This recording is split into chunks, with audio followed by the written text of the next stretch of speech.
Kwizera ko mumeze neza aho muherereye hirya no hino mu gihugu cy'u Rwanda ndetse n'abandi bari hirya no hino. Uyu munsi ni umunsi udasanzwe, ni umunsi w'amateka, ni umunsi wowe uri kunyumva ndetse n'abandi abo uzi n'abo utazi. Ni umunsi batigeze babonesha amaso, ukabona nubwo njyewe reka nkubwire n'abakomeye uyu munsi ntibigeze bawubona mu maso yabo. Hari abitabye Imana batigeze bawubona kandi bakomeye. Ni ukuvuga ko uyu munsi urimo uri kubasha kunyumva aka kanya, ni umunsi udasanzwe, ni umunsi w'igiciro, ni umunsi Imana yaguhira mu byo ukora, abari mu kazi, abatagafite bose umunsi ukabagendekera neza uko byamera kose, abantu ukabaha mu gaciro. Uyu munsi ni umunsi udasanzwe. Rero uri kunkurikirana ihani kuri Kigali 250, aho tubana ku makuru ari mu binyamakuru bitandukanye muri aya masaha. Uri kumvamo iki kiganiro. Umunyamakuru Murindahabi Irene wamenyekanye nka Emirene yasezeranye imbere y'amategeko na Nikuze Viviane igikorwa cyabereye mu murenge wa Gishari mu karere ka Rwamagana. Uyu munyamakuru abenshi muramuzi, umunyamakuru bamuzi kuri Morodekaye, abantu benshi. Uyu rero yasezeranye imbere y'amategeko nyuma y'igihe kinini ibazwa impamvu adashaka. Rero ubu ngubu akaba atakiri umwe muri mwe abakiri abasore, kuko ngubu already urugo yamajije kurwinjira, yamaje kuba umugabo, kuko ngubu afite umuntu bahuje imitungo kuri iyi nshuro. Uyu munsi rero ejo hashize akaba yarasezeranye imbere y'amategeko Irene.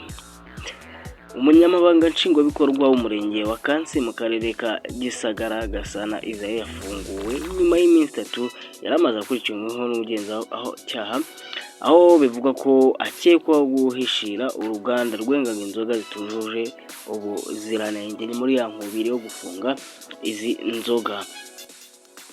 Ku itariki 6 Kanama 2023 nibwo gitifu w'umurenge wa Kansi yatawe muri yombi afungirwa kuri sitasiyo y'urwego rw'igihugu rw'ubugenzacyaha Rwandura. Amakuru igihe yamenye nuko uko gitifu Gasana yaba yarahishiriye uruganda rwakoraga ibinyobwa bitujuje ubuziranenge, rwo rwafunze na Rwanda FDA nyuma y'ukongera gukora binyuranyije n'amategeko. Amakuru avuga ko ubwo urwo ruganda rwafungwaga hatigeze hashyirwaho ingufuri z'umurenge, ahubwo hakomeje gufungwa n'izari zihasanzwe, ibishobora kuba byaratanze icyoho cyo kongera gukora, bigatuma gitifu atabwa muri yombi. Umuyobozi w'akarere ka Gisagara wungirije ushinzwe iterambere ry'ubukungu Habineza Jean Paul yabwiye ikinyamakuru Igihe ko gitifu Gasana yafunguwe tariki 11 Kanama 2023 hamwe n'abandi bantu babiri bari bafungiwe rimwe, harimo umukuru w'umudugudu w'Impinga uruganda rwafunze rwubatsemo ndetse n'umwe mu bakozi b'uruganda. Ati nibyo koko yafunguwe, ariko urwego rw'ubugenzacyaha nibwo ruzi neza uko bimeze, buriya rwabonye bikwiye ko afungurwa.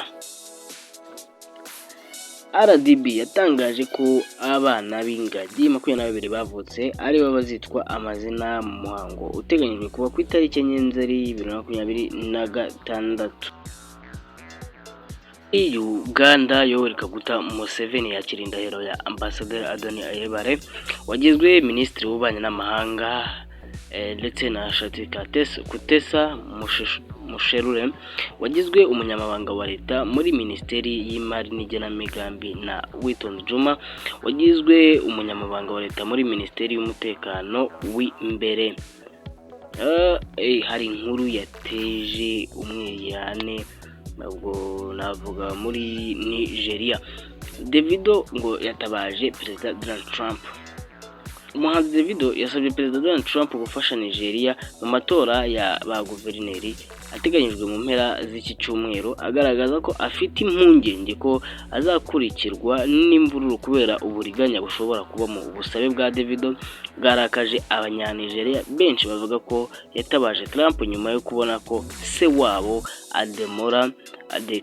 Adeleke ashobora gutsindwa amatora yo kuyobora leta ya Osunu.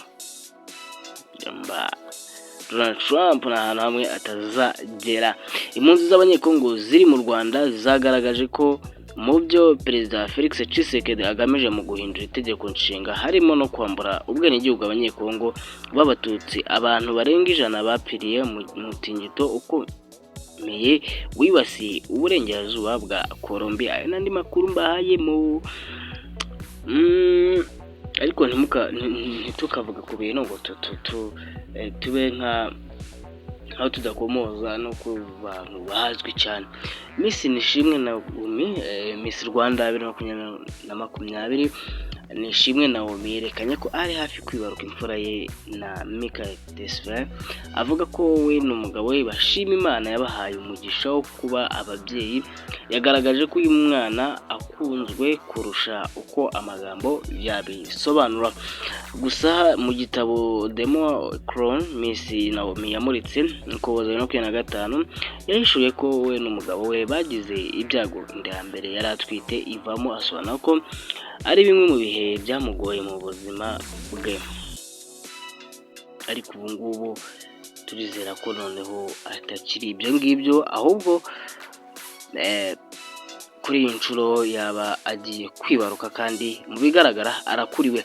Akarere ka Mbarara muri Uganda kaje kwisonga mu kugira umubare munini w'abagore bakora uburaya bafite virusi itera sida, nk'uko bigaragazwa n'ubushakashatsi bushya bwa Cranford Biomedical Sentinel Surveillance. 31% by'abagore bakora uburaya babukorewe bafite virusi itera sida, bivuze ko hafi umwe muri 3 abafite iyo virusi itera sida muri Uganda.